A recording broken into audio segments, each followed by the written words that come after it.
Village of Lake Bluff Joint Plan Commission and Zoning Board of Appeals regular meeting. If we could have a call to order and roll call, please. Certainly. Member Danley. Here. Member Fisher. Here. Member Miller. Here. Member Russell. Here. Member Sorensen. Here. Member Toll is absent. Chair Peters. Here. You have a quorum. Thank you. Agenda item number 2 is our non-agenda items and visitors' public comment time. The commission allocates 15 minutes during the beginning of each meeting to allow for agenda items or items that are not on the agenda to be addressed by the public.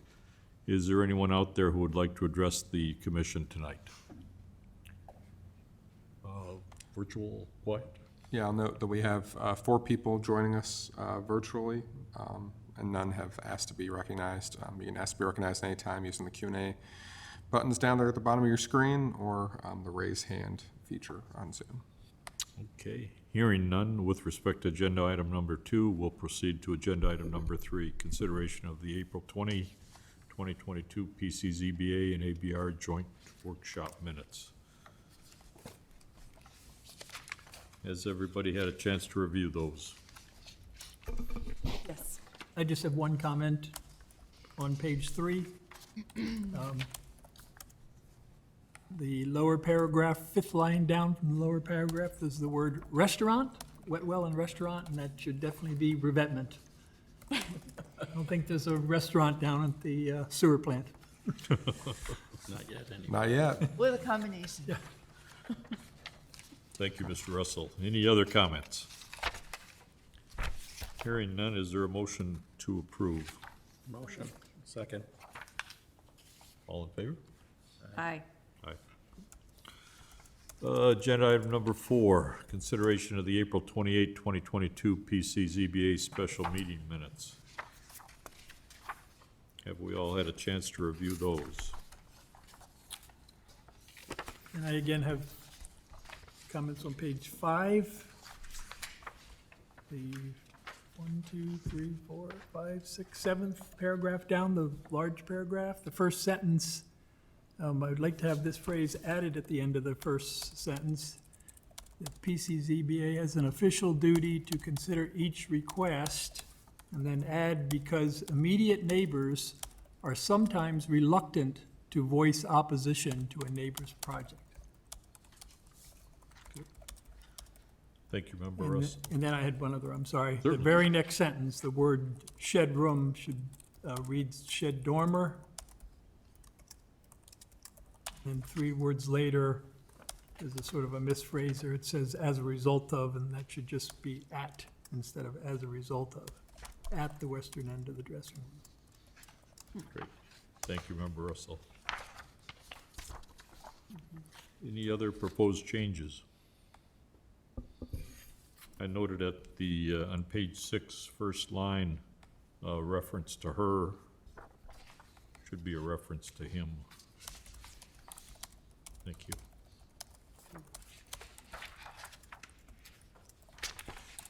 Any further discussion, any further comments?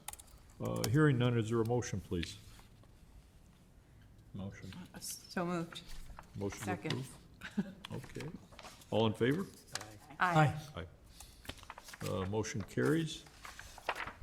Item number 5, consideration of the May 18, 2022 PCZBA regular meeting minutes. Any proposed changes or other revisions to that document? Hearing none, is there a motion to approve? So moved. Second? All in favor? Aye. Aye. Aye. Motion carries. Agenda item number 6, public hearing, residential variation, 305 East Scranton Avenue. Mr. Cole, if you could give an overview of that. And Certainly. So conceptually, this is a fairly easy one. So you have, the applicants over at 305 East Scranton. You have a single-family residence. You have an accessory structure in the rear yard. And the request here, the variation at hand here, is to locate that accessory structure closer than would otherwise be permissible to within the rear and the side yard setbacks. So at the request of a member, I went out and visited the site to confirm some of these measurements today. I'll be specific and say that this is, as the applicant stated, about plus or minus 3 inches off the rear or south property line, and then roughly 21 and a half inches off the eastern or side property line. And I've got a set of measurements here, confirming, this is 20 feet by 10 feet and looking at cross slopes, things like that we can go into if that's of issue. But wanted to state that clearly in case there was any ambiguity. So there are a few things that are maybe not unique but unusual to this application, the biggest being that, this pergola already exists, right? It was constructed without a building permit, and this is, really to authorize a structure to be in this location after the fact. So things I would consider, one is always, you have standards in front of you for variation when the village should consider and grant those, and I would certainly keep to those, right? By building things without a permit will have, consequences under the village's building code. That's not really part of the hearing. Similarly, the specific, to the extent that, this structure may very well have to change to meet the building code. Again, we haven't even started the building permit process because if there's no zoning relief granted here, that'll be a moot point. But did just want to point out that, this circumstance probably doesn't affect how you interpret the standards for giving a variation too much. Maybe the one exception to that rule is I would really discourage you from thinking, in the narrowest sense, right? Oh no, I have to tear out my pergolas. That's not really a hardship. That's self-created, right? But more generally, the reasons that are justifying putting these in and keeping them, it's really the same whether it already exists or not. Happy to answer any questions from the commissioners, or I know the applicant is present and would like to present. Yeah, we'll just, before we start the presentation, it's a multi-step review, so to speak, tonight. Applicant presentation is the first step. Board questions applicant, no deliberation. Then testimony from the public, if there is any.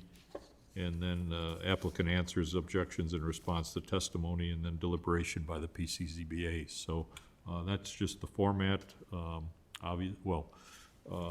We'll have to see if anybody physically present wishes to testify, but somebody may testify virtually also. Petitioners, if you would like to stand and raise your right hand, we'll swear you in.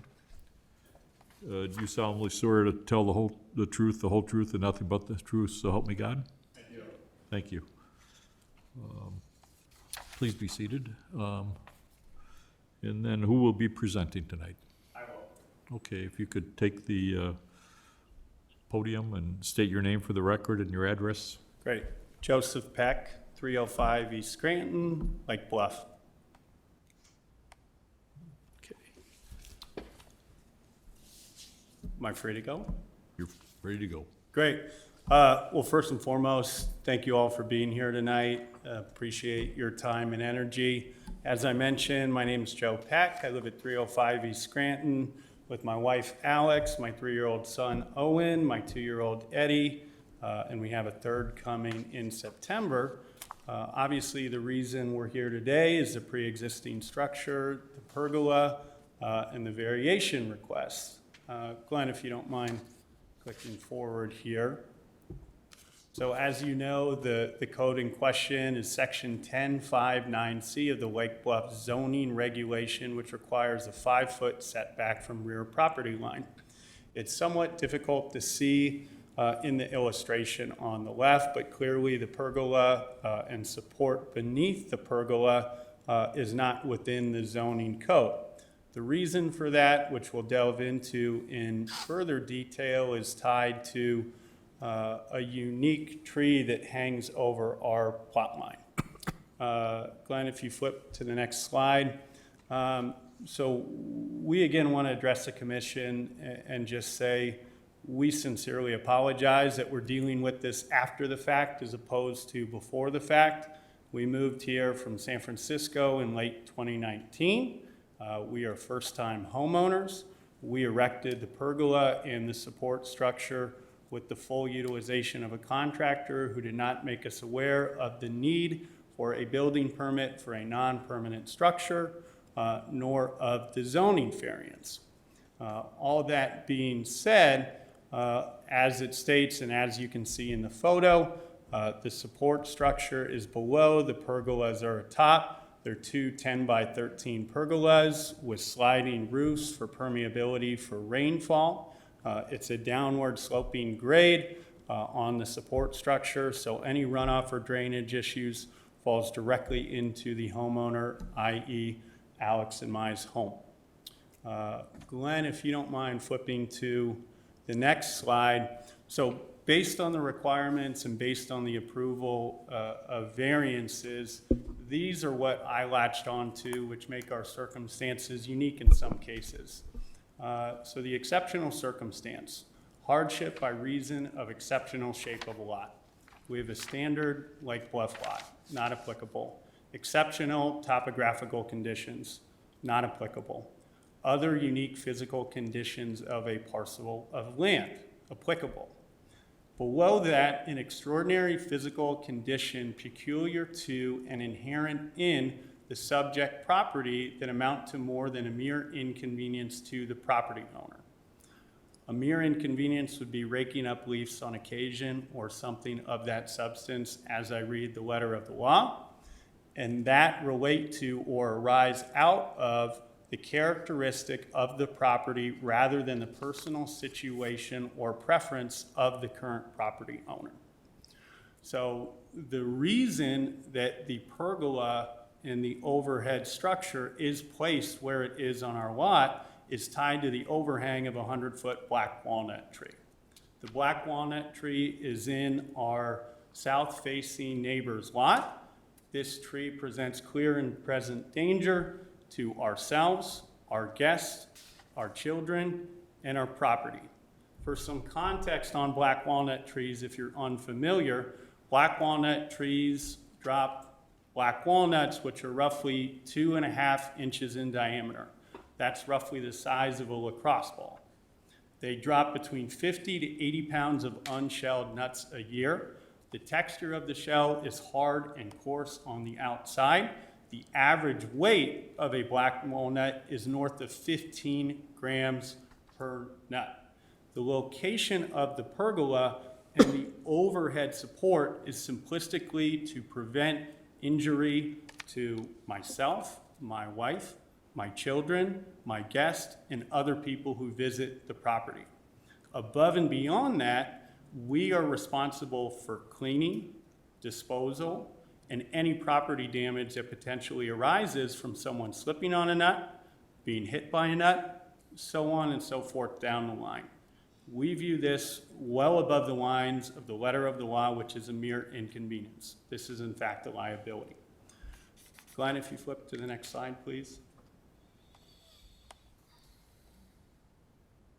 These again are some graphics of what's taken place on our lot line. I apologize, the photo on the left is not terribly clear, but that's the best I could get off Google Images.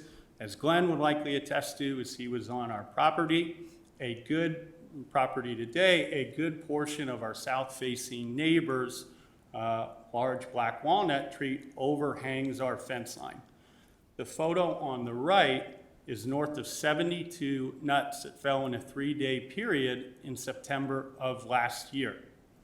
I remind you, we have a 3-year-old, a 2-year-old, and a newborn on the way. Glenn, if you flip to the next slide. I'm in data analysis. That's what I do for a living. I was curious, well, what's the velocity of an object falling from that height? This is pretty straightforward. It looks at gravitational acceleration, meters per second. Height you can see is 100 feet, which was the height given to us by the Lake County arborist. Time to fall, 2.4 seconds. Velocity, 54.69 miles per hour. That means a nut falling from that height is falling at roughly the same speed a car drives on the freeway. I don't want my children hit by that. I don't want to be hit by that. I don't want my guests to be hit by that. My wife is a pediatric physical therapist. She focuses on early brain development. For those of you who are unfamiliar with human development or kind of how the skull develops over time, young children are born with the soft skull that develops over the course of their first 3 to 4 years. If they were to be hit by a nut at 55 miles an hour from a 100-foot drop, that's potential brain damage or severe bodily harm. Beyond that, if a guest is to slip, if a yard worker is to slip, if I'm to slip, I am liable for their injury because it's on my property line, although this circumstance is out of my control. Glenn, if you flip to the next slide. So I bring this to the board's attention, not because this is a primary determinant or your consideration, but our southbound neighbors were the ones who brought the entire kerfuffle to the attention of the board. They've also been harassing us, as well as our neighbors, with calls, door knocks, letters. These letters are whole mischaracterizations of the size, scope, and scale of the work we've done on our property. This letter was received by one of our neighbors who discreetly handed it to us yesterday. I underlined a few red areas, and I have subsequent pictures, of course, to show you, that I thought were the most egregious and potentially led to other calls, letters you may have received from other concerned residents. The first one, on top of a new raised hardscape patio, which covers all but a few inches of the backyard. As I will show you in subsequent photos, it covers the rear corner of the backyard. It's a fairly inaccurate misrepresentation, but a few inches of the backyard is covered. If you look at line 1, correct. So that's fine, Glenn. So if you look at the next slide, that's a visual of our backyard. Clearly more than a few inches of land available. It's not the full landscape. The second item, Glenn, if you flip back, written in the letter, and rightly so, a meaningful concern of our neighboring residents is what's the potential for drainage issues and where does the water go? As Glenn will attest to, and he has the numbers, he has the measurements, the platform that the pergolas rest on flows south to north, meaning all excess rainfall drips directly into our yard as opposed to adjacent properties or structures. Again, you look at the second line there, this is more of a privacy issue, and we plan on dealing with another entity because we have been harassed by our southbound neighbor. He's commented on our children, the shows we watch, the things we do in our backyard. He commented on the trajectory of the downspout at the base of our garage floor.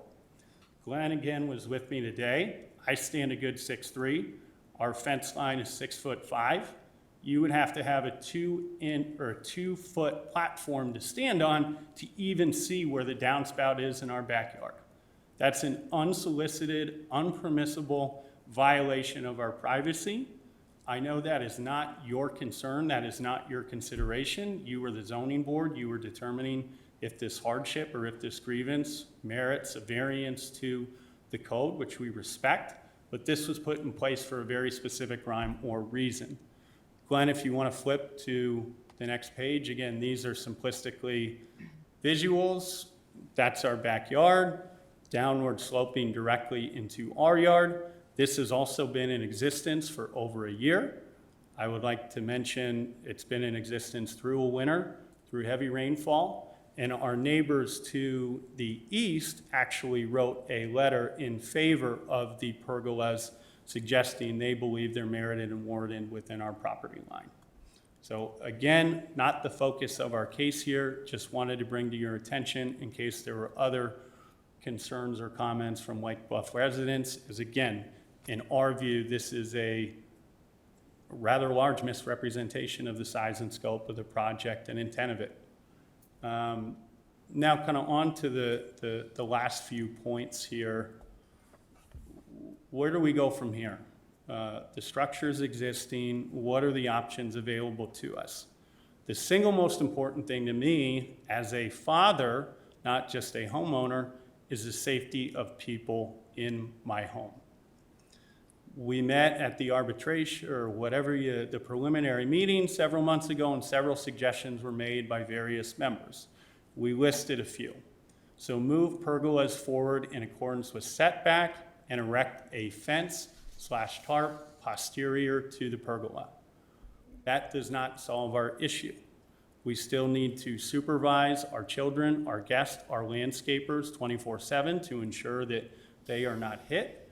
None of those structures provide overhead support. Moreover, if the tree is to grow, which almost certainly it will over time, do we have to perpetually move the fence farther and farther back, eroding more and more of our backyard space? Pruning of tree branches, which was our initial solution and the avenue we wanted to pursue. The Lake Bluff arborist said it is infeasible to prune the branches overhanging your lot because it will throw the tree out of balance. If the tree is out of balance, given the proximity to the lake, it's a higher probability event that that tree actually falls in to our south neighbor's home. It's an unsafe, infeasible solution. The last solution, and I don't know if any of you are parents, grandparents, keep children, guests out of the backyard. Not possible to monitor the rear yard at all times. It's simply an infeasible solution. Still leaves us with tremendous liability. Should someone be hit by one of those, should someone slip on those, still leaves us with the cleanup, so on and so forth. Our proposal to the committee is approve the zoning variance and existing structures, which we, of course, would be in favor of. We deem that to be the most simplistic solution. Or have our neighbor remove the tree in its entirety, and we will happily remove the pergolas.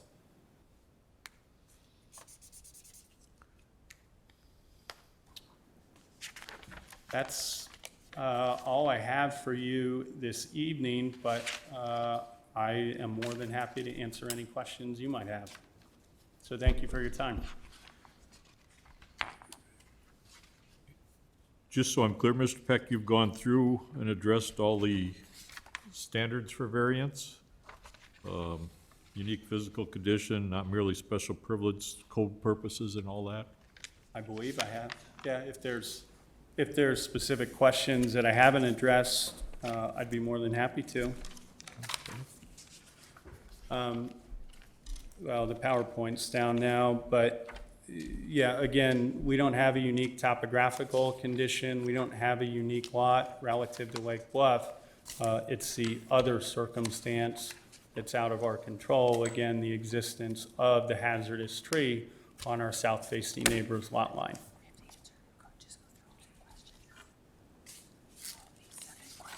Okay. All right.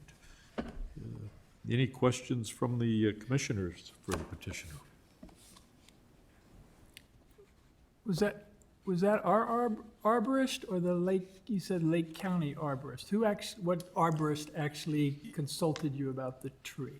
Well, Glenn, I believe he was sent by either you or Mark. Okay, so the village It was the village arborist, the Okay. memo mentions Excuse me, essentially. yeah. Yeah, it's all right. But the memo talks about that a little bit. I mean, his opinion is that you can't prune this back without risking the health of that tree. Okay. And then the picture really presented a distorted view. Those vertical elements, they are vertical or do they pitch in? The picture was really taken at an odd angle. The posts supporting the pergola, the main support posts, are they vertical? They're vertical. They are Correct. The black post with the overhang. Okay, and then Yes. how high is the structure off of Glenn, pre-existing you took grade? the measurements today. Yeah, I took a measurement today, so that platform you see that these are based on is about 7 3/4 inches tall. Altogether, platform plus pergola, you're at about 8 3/4 feet top edge. So that fence, and mathematically, right, that fence is 6'3", 6'5", or 6'5", right, 6.5. So it sticks, another couple feet and change above that fence. And it is a 6-foot fence that's just put on top of the platform? Is that what's, The fence is, I didn't take a measurement of the fence specifically. The fences are limited. it is in the ground? Yeah, we did not. Next to the we- platform? Yes, we did not move the fence. We did not alter the fence in any way. Is it your fence? No. So, So that was there when you came in? I'm sorry. Correct. Go That ahead, was there Joe, when you're we fine. purchased the property. Yes. so what, I'm a little confused. What direction are we talking about? You said your south neighbor is the one who objected? Correct. Okay, south is, On they're Center- the ones on- with the on- walnut tree. On Center the black Street. walnut tree. Okay. I'm Correct. sorry, if you're going to participate, just because we have people online, it'd be helpful if you speak into the microphone. Yeah, if Thank you you. could Yeah. state your All right. name for the record also, ma'am. Alex Peck. Thank you. And why are they objecting besides whatever other things they're complaining? So I was initially in contact with him when we were discussing the pergolas, and his objection was that it obstructed his view line. I'm not quite sure of what, because his entire home looks directly into our backyard. And that was his initial objection. This was initially presented in December, and no modifications have been made to the pergolas whatsoever, and we have not had contact with him since we discussed the project of the pergolas. So that, as far as I know, was his initial objection to the pergolas, was purely obstruction of sightline, which I'm not sure into what. And this was erected when? When was it? December, I'm sorry? December of 2021, so, December. yes. What type of flooring is on that pergola or under that pergola? So it's tile with a sand base and a wood frame around it. So it's a permeable base. One of the other items mentioned on the letter, which you don't have in front of you now, was the volume of sand brought in. But last I checked, sand actually absorbs water and is a permeable substance. And how did you arrive at the 8 3/4 height? It was a prefabricated pergola. It wasn't a custom build. Height's not an issue for our discussion, correct? That's not part of this? Okay. The height of the pergola and the supporting structure is below the height of the garage, I the understand. existing I garage didn't know that if that it was butts part up of our against. discussion here, and it is not. Okay. And you honestly didn't know to get a permit? We worked with a family friend who was a contractor who's based in Wisconsin. That's I don't know how much work they do in Lake County area, but again, we're first-time homeowners. We're also out of state. He said it's a non-permanent structure as you're not embedding it in cement. So he said a permit was not required. You're in Illinois now, you need a permit. I for know. almost Yeah. everything. Yeah, we're learning. We're learning that now. Yeah. Yes. And again, we apologize for being here. Had we known a permit was needed, it's obviously easier to ask permission versus forgiveness, but we hope you understand our case and the reason and rationale for what we built. So help me again with the timeline of when you moved in, which was 2019, December of 2019. December 2019. And so just 2 years after that, just recently, you built the pergola. Is that So right? the base, which it sits on, we built that in, what was it?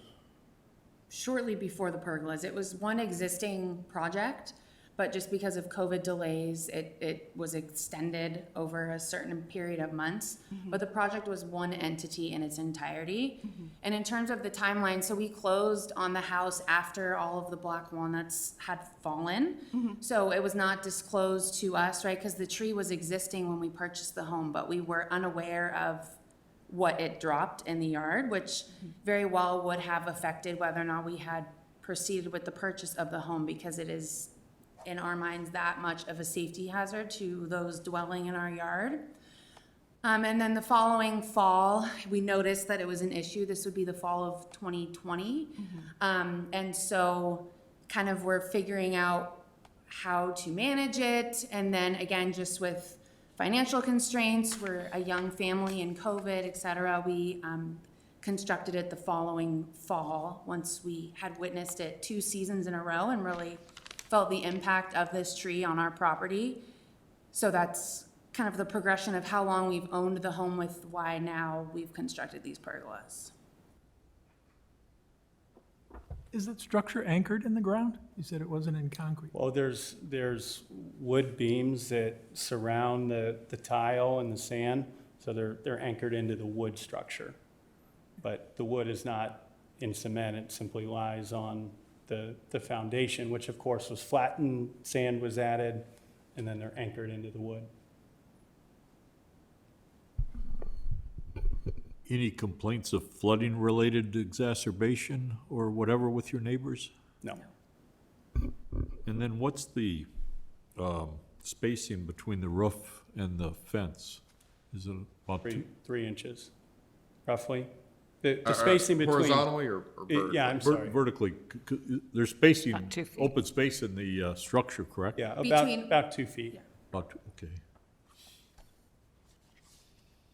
Glenn, can I ask, it says under the not merely special privilege, that there are at least 3 or 4 properties with visible pergolas less than 5 feet from property lines. Is that somewhere in the downtown area, or? Yes, so if you're able to pull up, one of the other items that I guess led us astray here is we made friends in the community. They had erected similar structures, which we took photos of with their permission. They were not permitted and said they didn't believe they needed to be, which led to less investigation on our end. But we've included photos of those structures in the PowerPoint if you'd like to see them. Another point too is that because it is not fixed in cement, we're having a hard time understanding how it differs from many play structures that are set and anchored within, less than 5 feet from the fence line, because it's not a permanent structure either. So if you drive up and down Scranton and Center and North, you can see visibly from the street line multiple properties that have structures such as ours, although ours is made out of aluminum, that are not set back within 5 feet. So it fits well within the aesthetics of the community, as there are other homes within a couple streets of ours that have similar structures. I think that's a problem we have.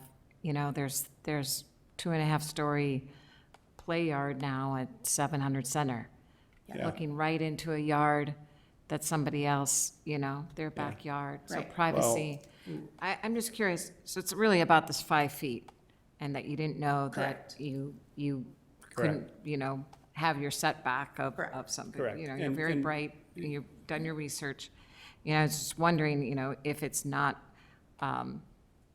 there's no concrete poured, you could technically move it 5 feet. And I guess my question is to Glenn, if you actually moved it to be in compliance, and I think that's a whole nother issue we have with other things that have been built or erected in our community. It's not to say they may not be beautiful, and they should be in accordance to our, Yeah.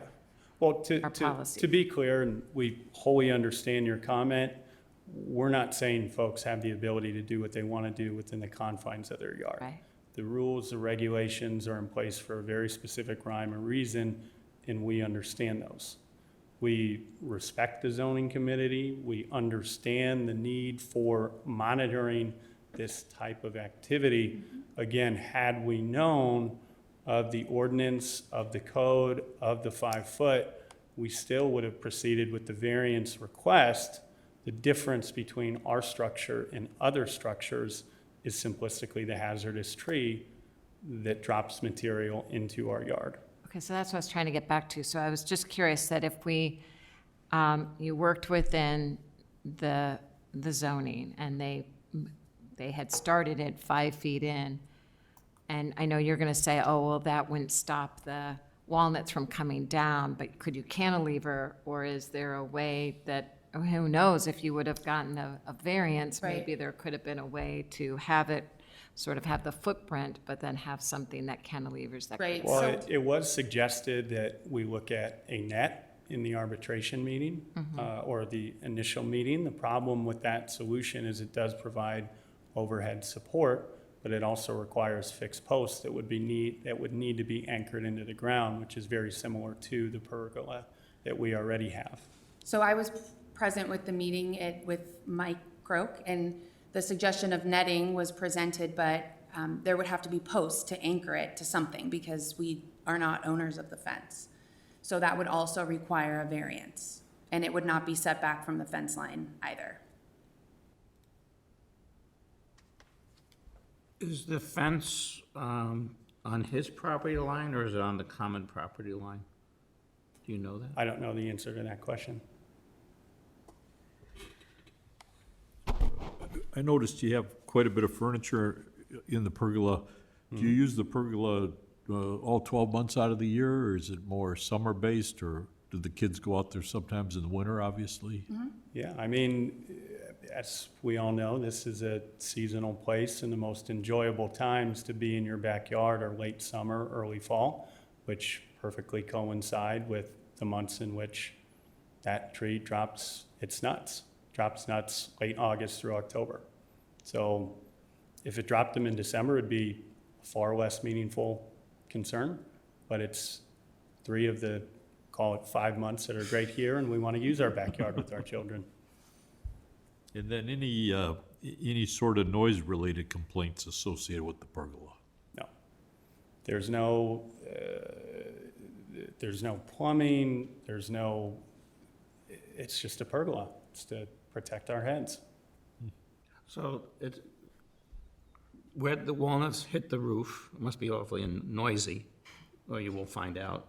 We'll find out. And then where, do they sit on the roof, or you said there's slopes? The roof has slats, so it has a rotating system.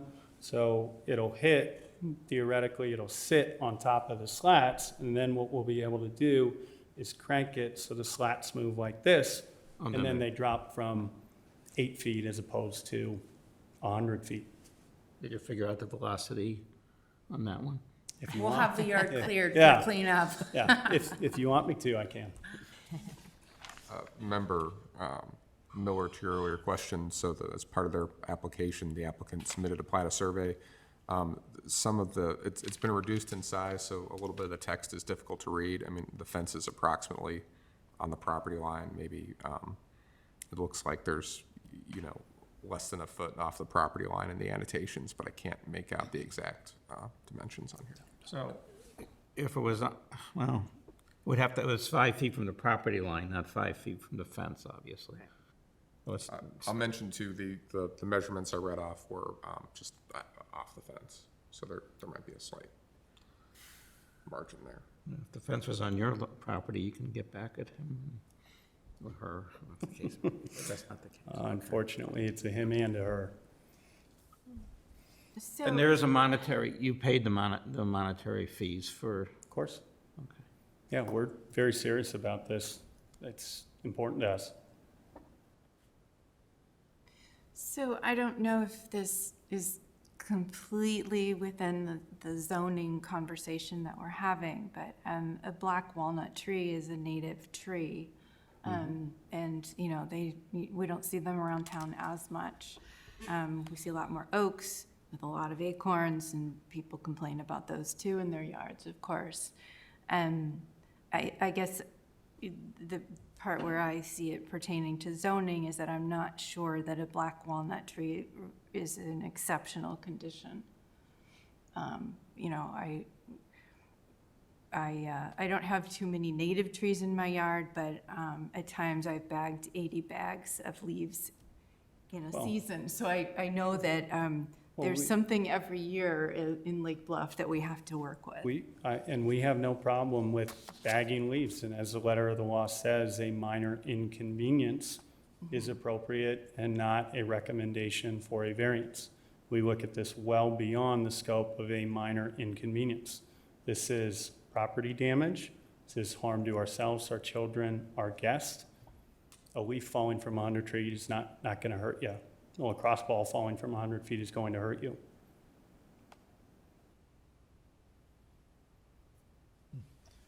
Because these are they're two prefab structures side by side essentially, is that Correct. correct? And just based on the dimensions, by pulling it off your rear property line, you still would not be in compliance on the side yard property line, right? I mean, there's no ability to adjust it towards the garage. So, and you're tight, you said you're within 2 feet of the side yard property line? Was that the number? Yeah, I can put my. And I don't need an plumb exact, sketch up. I'm just Yeah. asking for About clarity that 21 that inches wouldn't off. solve the variation issue entirely, because even if they slid it forward, they'd be locked in, without buying a whole new No. structure.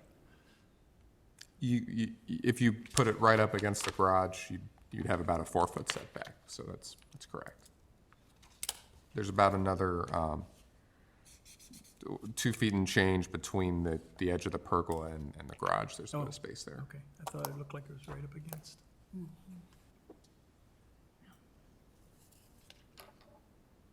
So if somebody, speculative question, if somebody put up a 2-story treehouse, and they put it within 5 feet of the property line, that would require a variance. I would think so, yes. That would be an accessory. I think that would be an accessory structure, and you'd have to meet the 5 feet and the 5 feet. I would bet that there are a number of houses in the community that fail to meet that variance. So, I mean, we do have precedent here. Well, thank you. And again, this was not put up for aesthetic reasons. This was put up for safety reasons. It's just that these people got caught. I mean, that, as a general comment, right, and this is true, I don't claim to be well-traveled, but I've worked in larger communities and smaller ones. There's never enough building folks to police this stuff proactively, effectively all the time. I mean, a lot of this relies on being, complaint-based investigation and enforcement. Is the complainer online? Does they want to comment? There are people waiting to make public comment. I can't talk about who You don't know. files Okay. complaints with us. The complainer was also the gentleman who wrote the letter with the misinformation that I walked you through. So did you have more presentation? I'm sorry, you started showing us slides of various, or is this the only one? Are we done? I'm just asking. if there- No, I don't, my show's over. I Okay. don't have anything more. All right. So, but for the tree, you would not have installed the pergola, is that Correct. correct? No, again, I love trees as much as the next guy. It's a gorgeous tree. If the city wants to rule to remove the hazardous tree, I'll pull down the pergola myself. Pergola is put up for safety. I'm just trying to,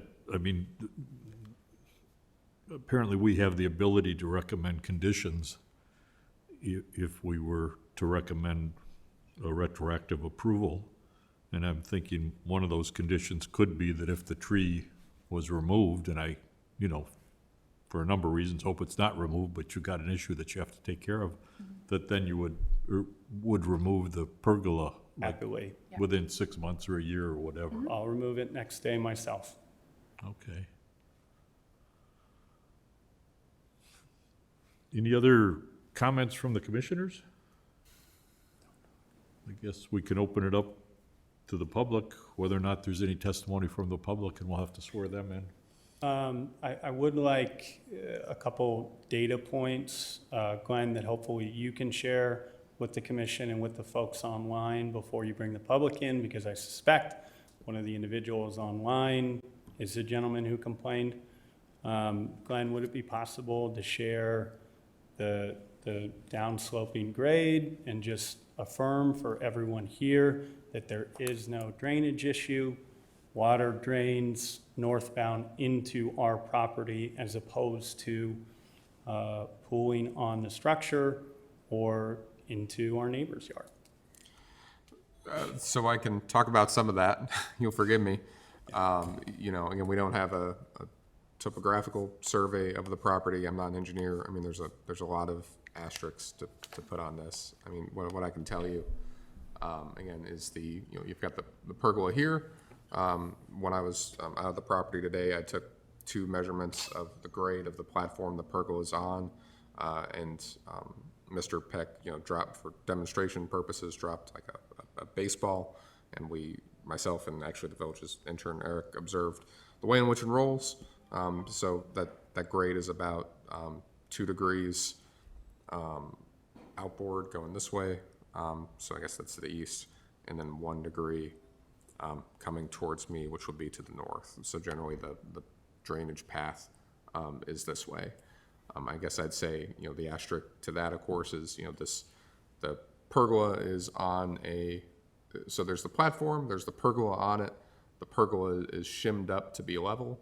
I don't know if it's watertight or not when the slats are closed. I observed there's, 2 downspouts here in the garage that are pointing towards the property line. Again, it wasn't really moist back there to tell where water was ponding or where it would drain to, anything like that. Can't tell you if the platform, disrupts this path. A lot of things I can't answer for you, but I can tell you again that those 2 grade measurements that I took while I was there. And Mr. Cole, looking at your grid, where's the tree exactly? The trunk. Yeah, let me go to this annotated. This again being approximate. The trunk not shown in the survey, I'd estimate around here. Okay. How far is the garage off the back line? I've got it at, I had a measurement of 62 inches, so that's just over 5 feet. So is it an option to move the pergola so it's consistent with the garage, the end of the garage? We run into the same issue that black walnuts will drop in that 5-foot area with no overhead protection for ourselves, our guests, or our children. I see.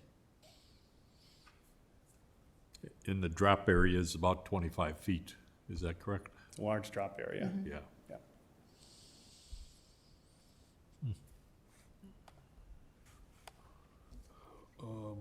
Any other comments from the petitioner before we open it up to the public, if the public wants to participate? No, thank you for your time. Thank you. I'll note as we get into public comment here that in addition to, what you receive, anyone that chooses to testify tonight, we received a great deal, I would say, of public comment since this was released on Friday. So we circulated that supplemental comment to you yesterday evening by Dropbox, and there's a list up here I'll just show for posterity of a number of comments we received. There's 3 new ones that came in close to or after that was distributed. We added those to Dropbox as well, and printed copies are at the dais for you. With that said, Mr. Chairman, I'm noting we have no one here in the room. You have at least, you've got a couple. So the village, after COVID, started accepting questions by text as well as by voice as well as by video.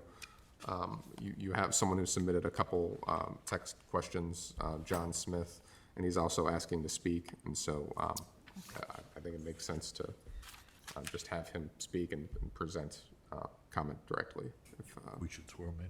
yes, I think so.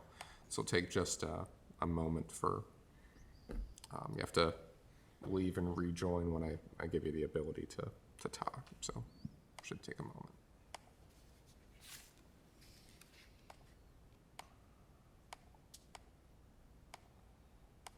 And you don't have to stand during public comment if you don't like. No, I'd like to stand during this one.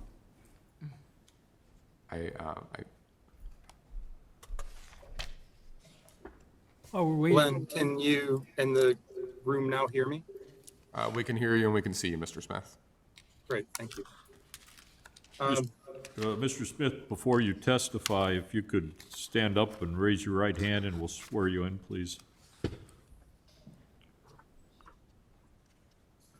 Okay, do you solemnly swear to tell the truth, the whole truth, and nothing but the truth, so help me God? I do. Thank you. Please identify yourself and please provide your address. I'm John Smith.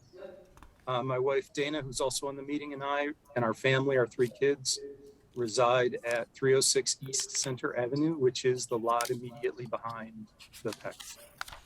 It's our black walnut tree. on our property that's at question. Okay.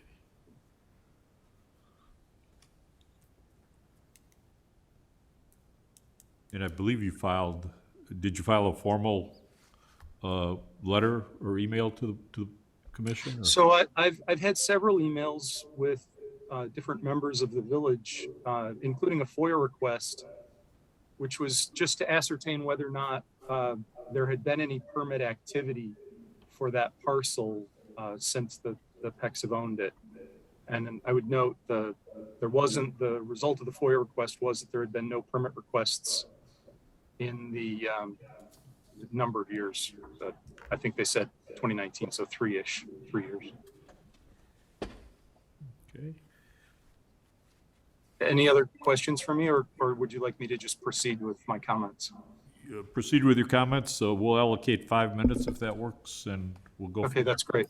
So first, I'd like to just make a comment. I did, in fact, introduce myself to the eastern neighbor and hand them a copy of the meeting notice, which was mailed to my home, on the assumption that because they'd only purchased that home next door to the Pecks to the east, the downslope neighbor in that direction. They'd only purchased that home recently, and I was afraid that the notices may have gotten caught up in their mail forward to the previous owners, which was in fact true. Katie told me that she hadn't received anything. So they have practically no experience in terms of this particular area of Lake Bluff and the stormwater, and wrote a letter in support of it, which is, great, being a good neighbor.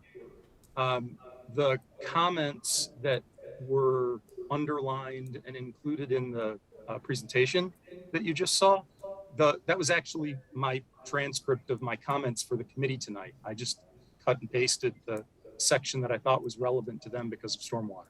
So I'll go ahead and read my statement. Certainly. So thanks for meeting with us tonight. We really appreciate it.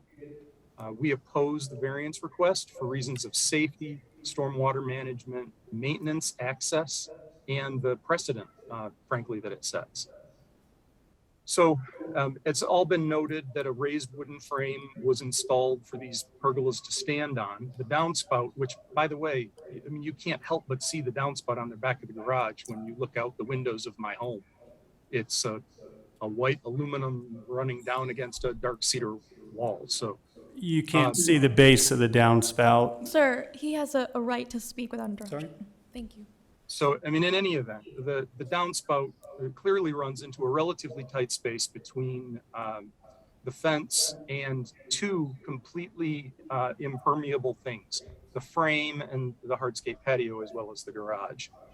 So my concern is partly for the water which falls on the roof of the garage and then ends up in that little area across the back of the yard.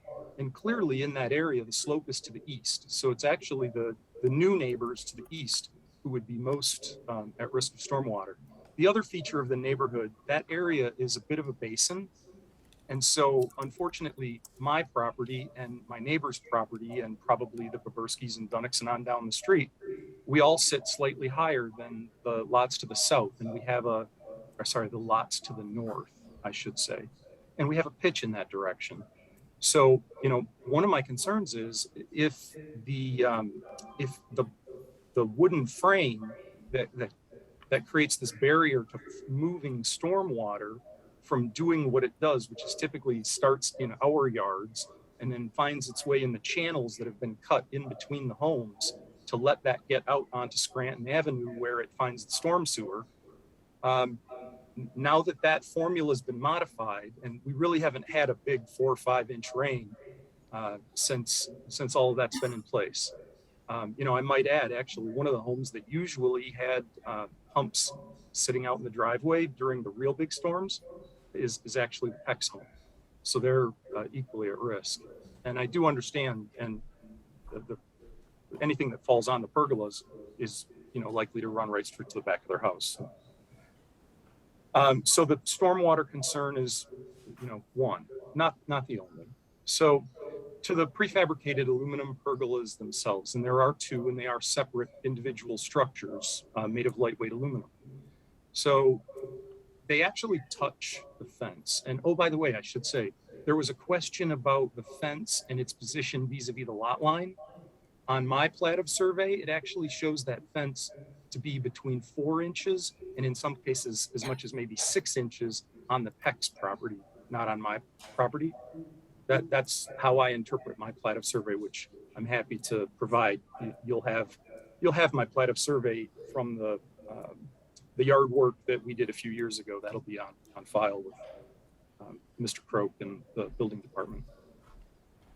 So the pergolas,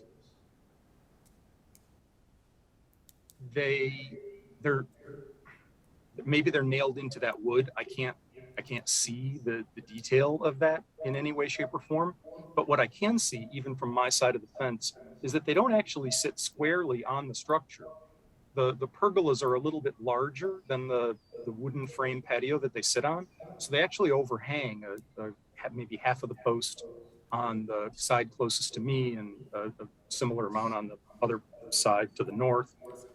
And so it doesn't really look to me that it's even possible to secure them properly to their base. And given the tight tolerances in that area, if a storm were to upend one or both of those, you'd certainly blow down fences, you'd possibly damage property or people, depending what was going on at that moment. So I'm not entirely sure that they're safe. I think the safety issue also concerns access.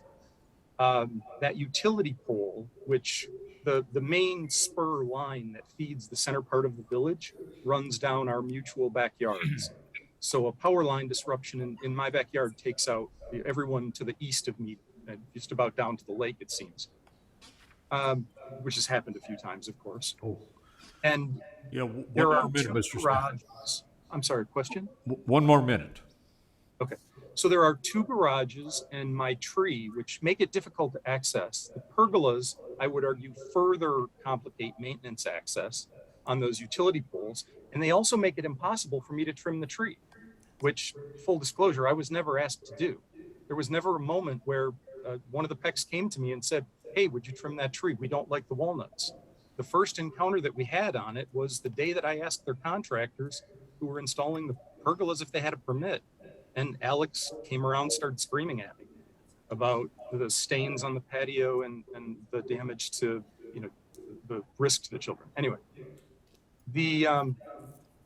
so clearly no permit was ever applied for any of this. The grade change, the hardscape, the closing in of the back patio, the construction dumpster that was there on the 17th of May. So I would just ask, please don't reward these petitioners for a continuing pattern of unpermitted renovations that continued even well after they were put on notice by the village that they had a non-conforming and unpermitted renovation. It's just, I would trim the tree if I could, but now I actually can't.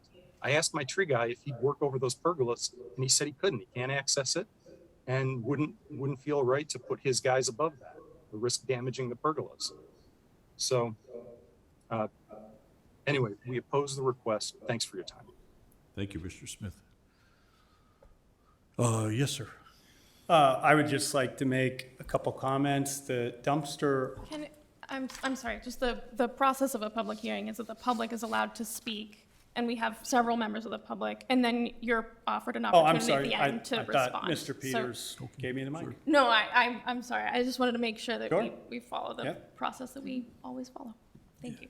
Any other public comment, Mr. Cole? I'm seeing none. Again, we can ask again if you're online, if you'd like to speak. You can use the raise your hand button down there at the bottom. We're happy to recognize you. And yeah, we do have someone wishing to do so. Again, it'll take just a moment to cycle this person in.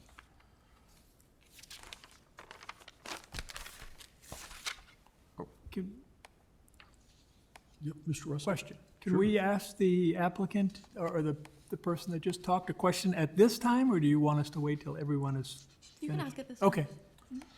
But Smith- don't do it right now because we're. Oh, you switched them off. We're switching, and I got to switch them back. Too late. Okay. We're bringing them back.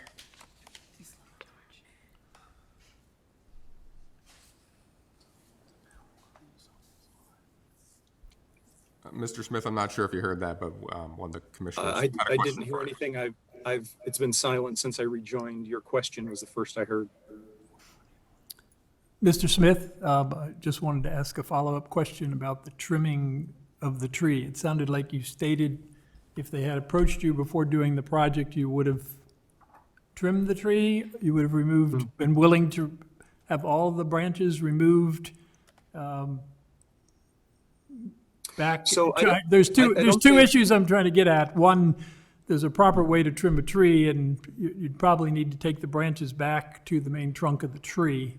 I'm not sure what was requested, or if it sounded like in the application, there was a request made to trim the branches back to the property line, and then you've got all those half-cut branches hanging off there. I don't know if there's clarity that can be offered as to what the village arborist was actually recommending. I mean, I can answer. It's pretty simple. I actually did prune that tree about 2 years ago, and it was an effort actually to reduce the staining from the walnuts just laying on our patio. So we wanted to reduce the overall walnut value, and we asked our tree guy. I don't believe he's a certified arborist. Maybe he is, but we asked, how much could you prune the tree? What effect would that have on the walnut production? And I would actually argue it was pretty successful compared to years prior when I think it hadn't been touched in some time.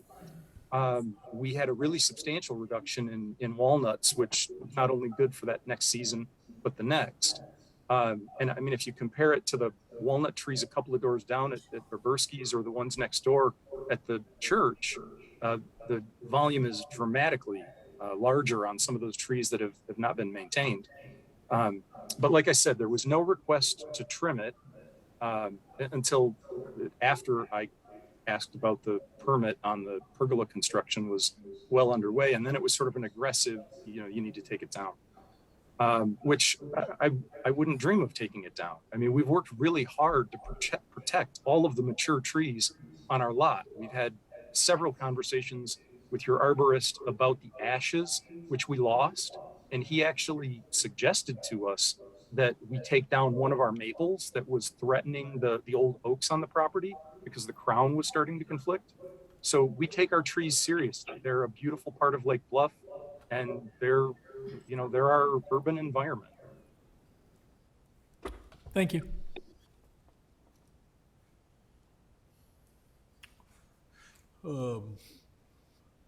Ms. Smith, okay. Are there any other questions for Mr. Smith while he's still Yeah. on? Any other questions for Mr. Smith from the commission? Not at the moment, no. Okay. Thank you, Mr. Smith. Thank you. Thank you for hearing our concerns. Any other requests from the public? So you have Miss or Mrs. Smith. Oh. there, that we were in the process of recognizing. Yeah. Mrs. Smith, if you could state your name for the record, and then we'll swear you in, please. Hi, Dana Smith. Okay. Do you solemnly swear to tell the truth, the whole truth, and nothing but the truth, so help me God? I do. Thank you. Please proceed. We have a 5-minute limit, as you know. Sure. So this will just take me a couple minutes. A couple of things that I wanted to just address that John didn't mention. We too have 3 daughters. And although they're teenagers, we have yet to lose one. And they're all safe, highly functioning girls. So I do believe the safety of the tree is being or the lack of safety is being overstated.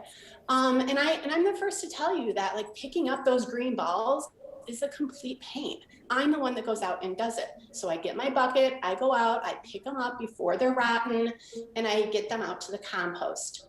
It is a daily thing, and it does last a few weeks, and you just have to do it. And it's just part of maintaining your yard. We spend a tremendous amount of time in our yard doing all sorts of things, and that's one of the tasks that you have to do. And I think that, it's a beautiful black walnut tree that was there far before any of us were here. And then the other thing that I wanted to mention early in the conversation, somebody brought up the question about noise. And the pergolas are literally 3 inches from the back of our fence. And the noise is a problem. I think what Joe forgot to mention is that there's a TV mounted to the side of the garage, which is on relatively often, along with his TV that's in the back porch, but another issue.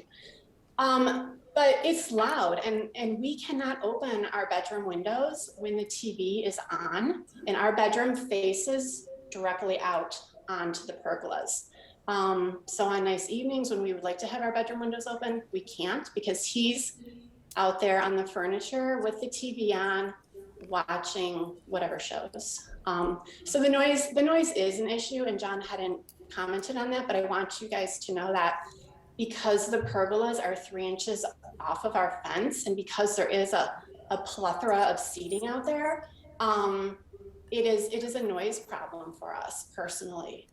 And parties happen out there. A party happened last weekend. It was loud. We tolerated it, but the noise is a significant problem. Thank you, Mrs. Smith. Thank you. Thank you for your time. We appreciate it. Certainly.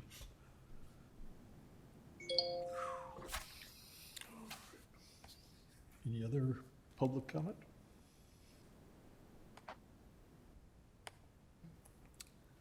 Seeing none, Mr. Chairman. Okay. Close the public. We can allow the applicant to respond. Yeah. If you'd like to respond, Mr. Peck or Mrs. Peck. Sure. Just a couple points I'd like to add. One was that we've done other permitted work post the pergola, which seems to be a theme here, is again factually incorrect. We did have a dumpster in our driveway, but we spoke with Mike. All we're doing is painting our cabinets white in our kitchen from the cream that they previously were. Written permit's not required for that. We have had handymen in and out, but that's well within our right to do. As far as noise goes, the television attached to the side of the garage is 5 feet back in accordance with the zoning. I'd also like to point out that our neighbors have a projector screen on the back of theirs that they put up from time to time during the summer and watch TV as well. Their daughter also is in the band and plays music in the backyard. So we can play the tit for tat noise game all we want. It's factually inaccurate and is not a function of the proximity of the pergola. I wholly understand the desire to keep the tree on their property line. They're absolutely right. It's a gorgeous tree. It's a gorgeous community. It's lush. It's beautiful. But their desire to protect their tree does not outweigh the desire for me to protect my children. I'll put my kids ahead of any tree out there. I don't care how old the tree is. I don't care the size of it, the beauty, the age. As a parent, the protection of my children, my guests, and my family is responsibility number one, and the pergolas allow us to utilize our backyard in a safe, effective way. Thank you, Mr. Peck. Any further discussions, any further questions from the commissioners?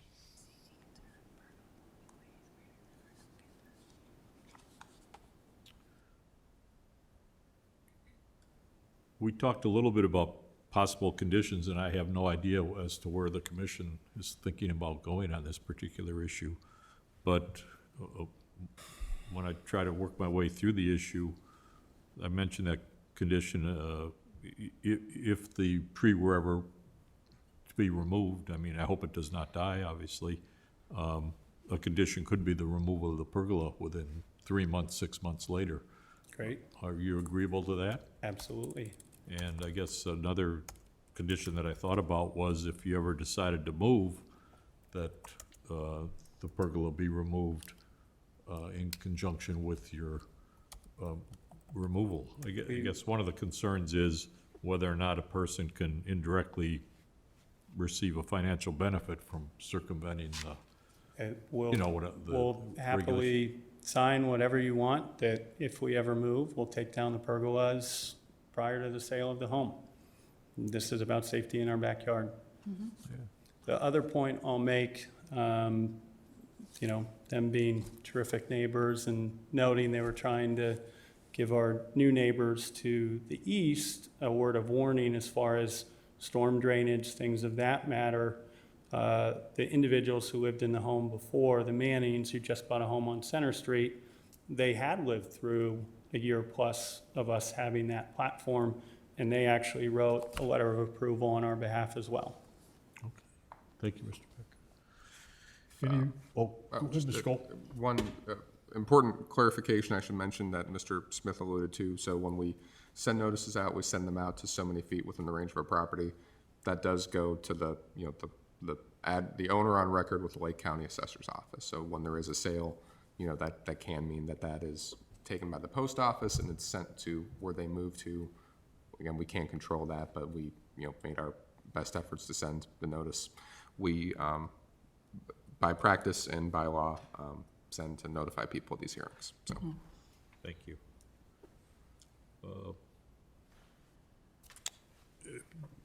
Barring any further discussion, is there a motion? We're a recommending body in this particular matter, as I understand it. I move that we recommend approval of the variation, provided the two conditions that you mentioned, Chair Peters, and also that they immediately apply for a building permit and comply with, the building permit would include impact drainage reviews, and that you comply with any and all recommendations relative to drainage Thank you. with the permit review, and that you also comply with any recommendations relative to safety with that large, essentially portable device. It sounds like that's something that absolutely should be anchored properly in the ground, because it, in a huge windstorm, it could fly. Thank you. Is there a second? I'll second. Okay. Any further discussion? to be clear, I heard the second from Member Danley. She beat me. Okay. Barring any further discussion, is there a vote, please? Certainly on this occasion, as usual, the order is random. Member Danley. Based on those recommendations from Russell, I would say yes. Member Fisher. The same, yes. Member Sorensen. Yes, with Member- those conditions. Member Miller. Yes. Member Russell. Yes? Chair Peters. Aye. The motion carries. Thank you. Thank So, you. yeah, so from here, so so everyone knows, so this is a recommending body to the village board. The village board would consider this at their next meeting. That would be, expecting to consider at their next meeting, they control their agenda, right? But that would be typically Monday, June 27th, so 2 Mondays from now, just the way that the days of the week fall in the month. That's a weird sentence to say out loud, so. But we'll, you can mark your calendar for that time. You won't have to make a presentation, but you should be present, and we can talk a little more offline what that looks like. Okay. Can you repeat that date again? June Yeah, that would be 27th. Monday, June 27th, and I'll follow up with you in writing, Okay. probably tomorrow with that. Okay, And wonderful. do we need to submit building permit or anything now, or wait until the 27th? Or we can talk about that offline. Yeah, so I need to talk to Mr. Croak about that in the morning as well, so. All right, well, again, you so much. thank you all. We know it was a long evening, wish we didn't have to come before you. Certainly know we need to get permits now, but appreciate the consideration. Thank you, Yeah, thank you. thank you. Right, agenda item number 7. Mr. Cole, if you could provide us with an overview? Certainly, so again, this is a public hearing to consider a text amendment. You'll remember at your last meeting, you discussed a new, technically new, really in practice, a revised special use permit for the Lake Bluff Brewery. A big part of that discussion was their request for expanded hours of operation. At that time, there was support from this board that was shared by the village board for making these hours of operation more uniform. What we have before you is just a draft ordinance that would do that.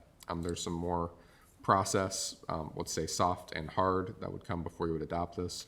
On the soft side, we want to do some public outreach around this, certainly some more outreach to our restaurateurs. On the hard side, there's other just legal procedural steps it takes to unwind all of these different approvals that have happened in the past. So again, technically a public hearing, really just more formal of a discussion item at this point. We recommend you continue the hearing, but wanted to give you a firm set of regulations to work with, some firm surveying on what's already in place. I know there's a lot of it, but we wanted to be comprehensive. And then at least a starting draft on what some restrictions would look like based on your prior conversations. Happy to answer any questions. Is this pretty much what we talked about, the hours? Yes, so the only part where we're filling it in a little bit, as it were, is outdoor operations, and that's that wasn't something specifically talked about with this group. And there's some variations there, right? Some you'll see on the second sheet of the attachment. Really, some of these go until 11 p.m., some of these go until 10. We filled in that 10 is a starting point, but understand that's the only case in which, if you went to 10 and we enact this retroactively, as you would need to be uniform, that's limiting some people's hours of operation. Generally, I mean, you're seeing that the 10 o'clocks are more to the east in the central business district, where you have that mixed-use apartments. Over to the west, you have 11 p.m. limits, generally speaking, outdoors, although it's lumpy because this has always been done case by case.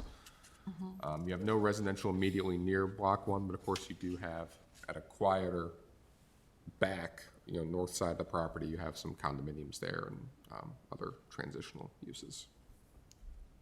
And just to confirm, this is just CBD. As drafted, this would be in all districts. So just by the way this is really shaken out, I mean, food service uses are a special use in all districts, but in the carriageway development, many of those have been authorized.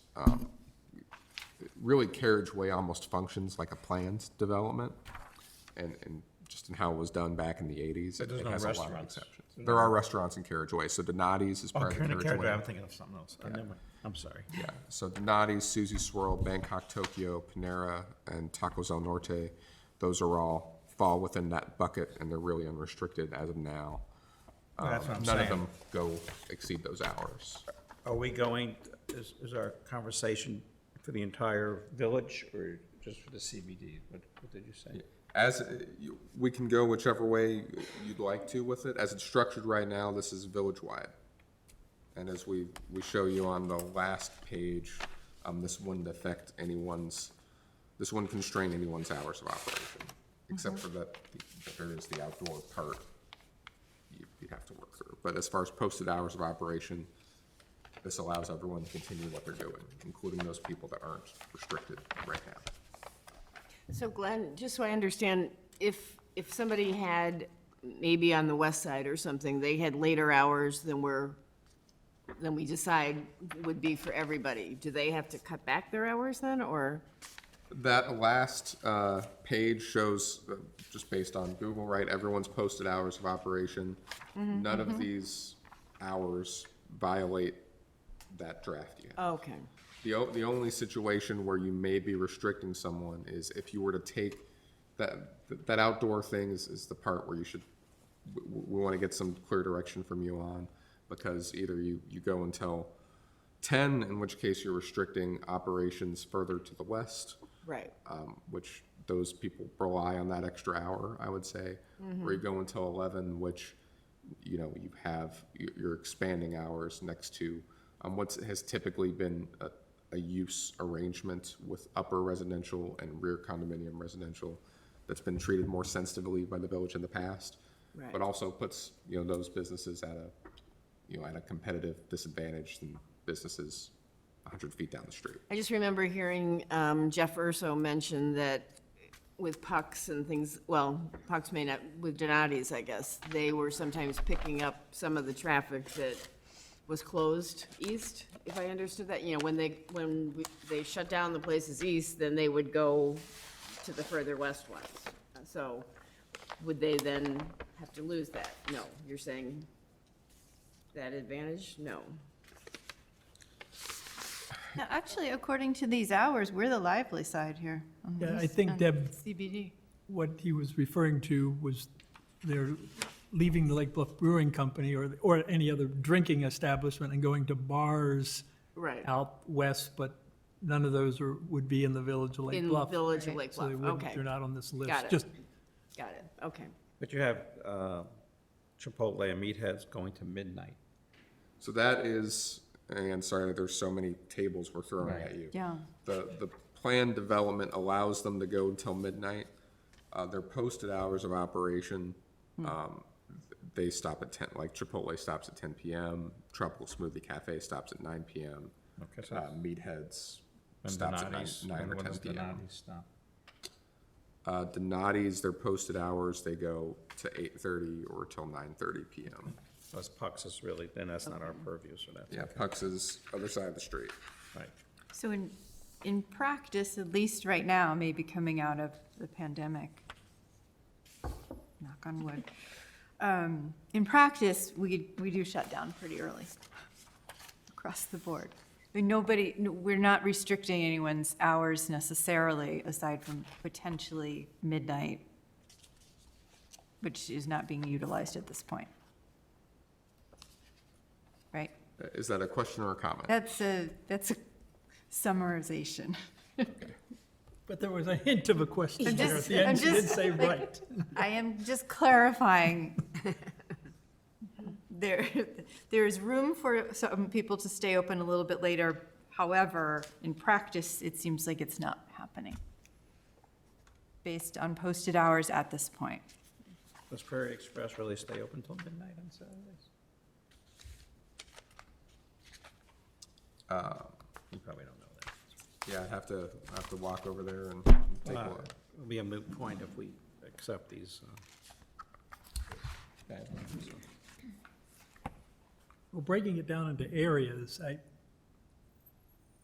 don't really see any need to have a regulation on the books for all the rest of the facilities that are out in our industrial park. There's no home, Yeah, it's no way to And- be bothered. Hundreds and hundreds of feet, the noise from the highway. I just wouldn't have any objection to having the industrial park facilities, anything west of the tracks there within the village, permitted to be open till midnight, just because I don't see the impact on residences out there, and particularly if we're hearing that there's unincorporated properties that are staying open much later than that. People are heading out there. Forgive me, Member Russell. Eric, can you make sure the door's not locked, if that wasn't someone knocking at it? Please continue, So, sorry. Okay, so that would be my first thought, and then, I do like the proposed hours, generally for in town here, but I am concerned that the outdoor operation hours at 10 PM, 7 days a week, is in direct conflict with what's actually happening in the village. I think all of the Block 1 crowd is frequently out on the sidewalks and the tables after 10 PM.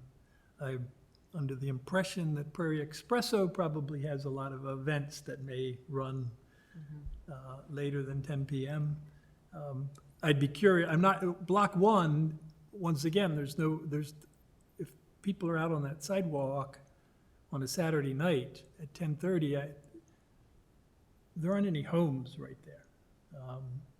I am a little concerned about this next block because these businesses are below apartments. And I'd be curious if we've had any, do you know if we've had any noise complaints filed by any of the apartment dwellers associated with the activities in this, the block the village hall is sitting in? Yeah, I haven't spoken with the police department about it, so I'm not aware of like any noise nuisance complaints. I mean, I know of at least one that's participated in, public hearings on this subject. And there's at least one in the condominiums that's participated in this. And there's mixed views on that. I mean, one is to, to some extent, people choose to live in a mixed-use building, and that comes with a certain higher level of that than in a more residential area. Some people say that would be that's a tenant landlord issue when they have a common landlord. Some would say that it's the town's responsibility to create how do I put this? A pleasant environment that supports interest in that product that leads to developing more of that product, and also that the village should protect residents generally through zoning. So you can find different arguments as you try to find a spot. Okay, and I don't object personally to the indoor proposed regulations for the entire CBD. I personally think the plan that's been developed for Block 1 is going to maybe possibly permanently expand the seating area out there, because it's going to be a trial period, I guess, of 2 years, where there's going to be a platform constructed, as I understand it, to convert all the parking on the north side of the street to additional seating for the businesses there, and that if it goes okay, we're going to then, if and when the funds are available, extend the sidewalk and increase the entire seating area. So there seems to be a drive towards encouraging those businesses out there to serve outdoors. I know the brewery in particular has limited indoor seating, and given the fact that there just isn't a residence right there's no residence up above, I personally don't have an objection to the outdoor operations going an hour further,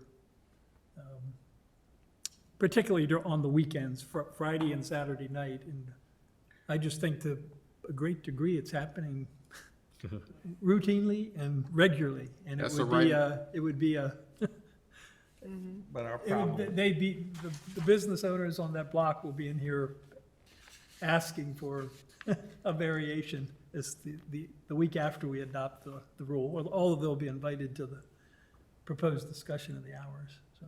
Okay. I would be clear right now, those businesses can go till 11. Mercifully, we haven't had any zoning meetings that have gone until 11 lately, so I can't testify as to if they're still serving past that point. I hope not to be able to, quite frankly. Good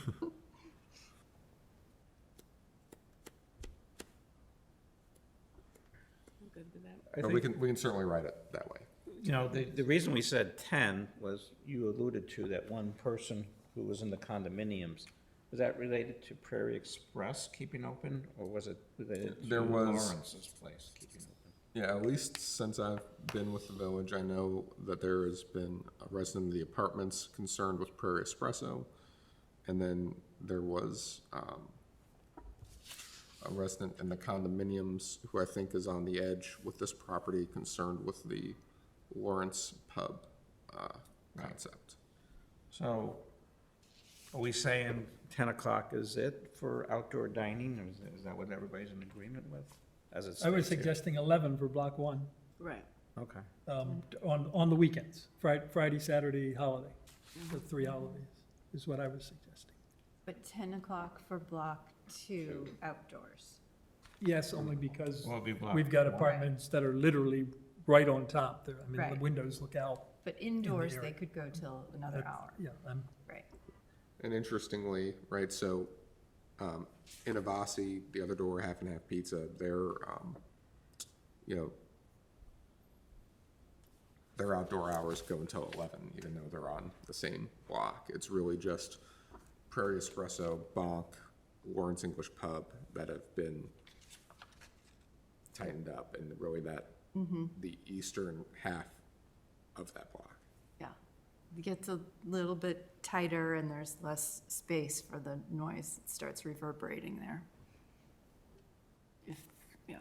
However, there's residential above Innovasi and up around that corner, so I just feel that to just select a few because of the, I don't know, I'm having a hard time with that. Because the No easy residential answer to that one. does I think run the all noise the way carries through. anyway. It's gonna carry the entire downtown, and it's gonna probably carry to north on the other side. Right. So I think a lot of people may be impacted by the noise from outdoor dining. Just because it's not immediate, I mean, at Yeah, nighttime, the noise good does point, carry. good point. I just feel like it's happening a lot already. It is, It- but we don't. And we just have to get Glenn to stay more and start drinking after work.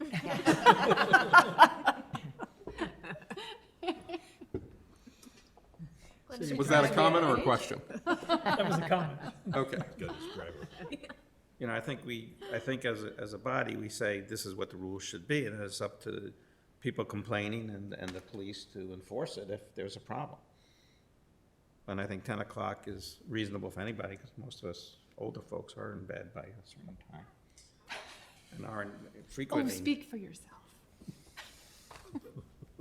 Well, I think the flip side of that could kind of be that they start shifting those apartments into understanding that they are above outdoor dining, you know, I mean. True.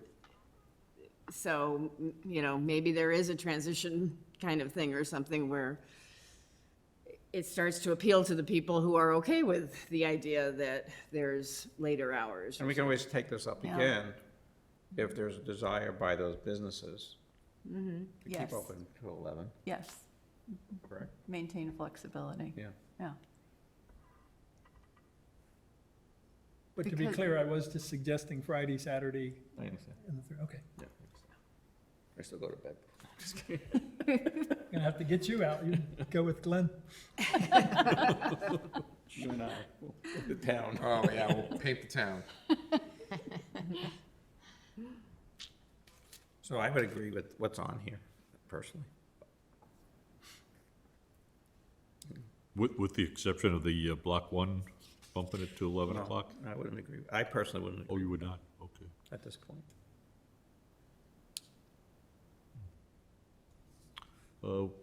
Would we have motion to continue the Glenn, or what's your goal for tonight? Yeah, so, like, again, we knew it was gonna be a long, marathon meeting between the workshop and our regular agenda, so not looking for firm decisions tonight. I guess the goal here really is hear the initial discussion, and then, you know, instead of a general public notice, I'd like to, it'd be nice if I had we staff had the, you know, like, just the proposed schedule, at least where it's sitting at now, to share with restaurateurs to convey, here's what we're looking at, Right. time to start paying attention. So if that's right what we've put in front of you, and we'll see what the reaction is to 10 o'clock, we can do that. If it's something more nuanced, like east-west, or, you know, weekends, weekdays, we can do that. But just trying to tease out really what it is we communicate before your next meeting. I think it would be beneficial if members Danley and members Fisher would spend every Friday and Saturday night downtown monitoring the drinking activity after 10 o'clock, so that we can have a very specific report. I thought Glenn and I would Got do homework. that. Exactly. I guess for the weekday crew, we have to take shifts. Are we to understand that you have the lead on this, so that's why Oh, you're no, now no, no, I was assigning recommending. tasks? I can't do that anymore. Remember, Russell's going to take the holidays, actually. Ah, perfect. It wasn't your birthday going to be one of the holiday exceptions? No. So do we have a motion to continue and kick it to the next meeting, or when will you? Yeah, if you like to take the motion to continue, we can do that, and we'll, again, just, I think we'll send out what we have in front of you tonight, and we'll mention that there's, maybe in that note, we'll mention there's some discussion about east-west, weekend, weekday, especially as it concerns outdoor. Day of the week, yeah. Yeah, that'll Yeah, I think that sounds reasonable. hold together. I think there is a pretty dramatic difference between the individuals that are above Innovasi and whatever vis-à-vis the individuals that are in the condominium to the east of the village hall. Now, above Innovasi is business condominiums or, I mean, It's all commonly owned. apartments or business? I don't know now. I I know there are businesses up I believe it's apartments.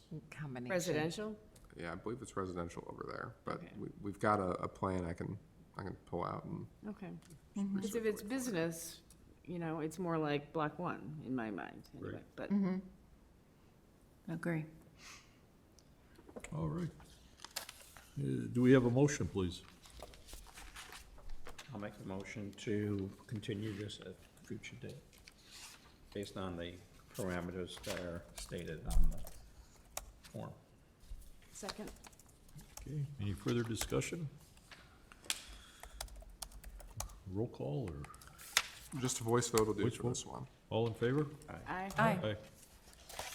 Motion carries. Agenda item number 8, staff report. Sure, brief report tonight. First, we spent a lot of time talking about trees this evening. I will note, many people in the community know Bob Hertel, who's been the village forester, been, I think, our longest serving employee here at the village. He's getting ready to retire after 25 years or so. I mean, among current staff, the longest serving. He's getting ready to retire after 25 years at the end of July, and so there will be some recognition of him coming up. Again, if you've had the chance to work with him, we'll circulate an invitation to that. Very, sad to see him go, but certainly a noteworthy career of public service. Are they gonna replace him with a forester? We've been working to train one of our maintenance workers to be the forester for some time, Maddie Gilbert. So quite honestly, I'm pretty confident saying he'd be a credentialed arborist by this point, but for COVID disrupting how those classes are offered. But I know he's been working. So they do have a replacement. We do have a replacement. We'll keep a certified arborist on staff, and I know he's been working a lot with Bob to get the tools of the trade. Eric, you want to come up? So Eric is our new graduate intern, the new Sam Winnick, as it were. Eric, you want to tell the group about yourself a little bit? Yeah, hi, I'm Eric. I'm a grad student down at UIC where I'm studying urban planning and policy. This is my, I guess, 3rd week now on the job. I look forward to working with you all in the future. I guess a little about me, I'm originally from Pennsylvania and have been in the area for, I guess, 1.5 years now, so. What's your last name, Eric? Mueller? Welcome. Welcome. Thank you. A lot of opportunity, I think, Eric. Would you like to volunteer to do the downtown outdoor drinking? Sure, why not? Not paying you. That's on your time. Oh, that's great. And what became of Sam? Sam went on to full-time employment. She's a planner at Housel Levine Associates down in the city. So Good. I'm not sure what project she's working on, but I know I spoke with her recently. She's seems to be doing well, and she'll serve as treasurer of the Chicago section of the American Planning Association here in the next cycle. So she's off to good things. That's great, but I think a lot of opportunity for you, Eric, so you'll have a good tenure here. Thank you. Thank you. Thank you. And then finally, just a customary notes, no new updates on the usual village developments. At this time, I'm not, I have no applications for this group's July meeting.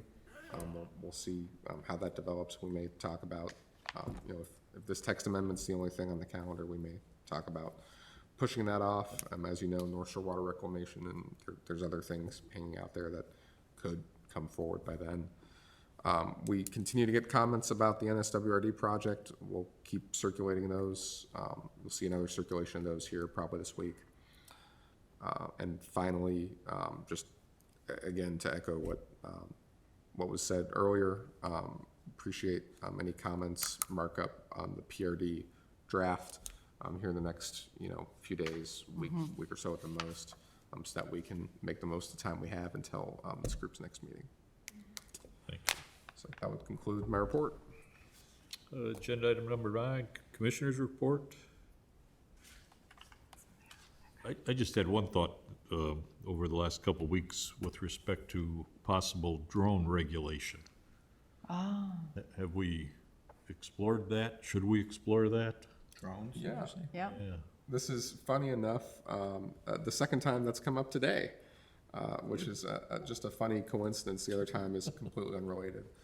So we haven't explored that closely with our legal counsel or from a policy standpoint.